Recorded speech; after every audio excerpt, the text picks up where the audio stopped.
అవునమ్మా పక్కూరు పని మీద వచ్చాను. ఎట్లాగో భోజనం టైం అయింది కదా అని నిన్ను చూసినట్టు ఉంటది, కాస్త చేపలు తిన్నట్టుంటదని వచ్చానమ్మా.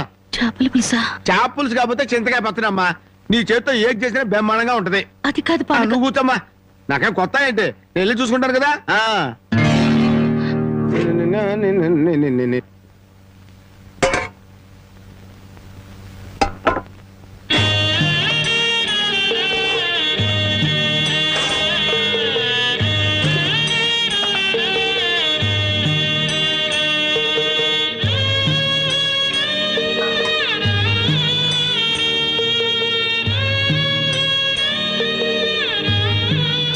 ఏమ్మా, అన్నం వండలేదా?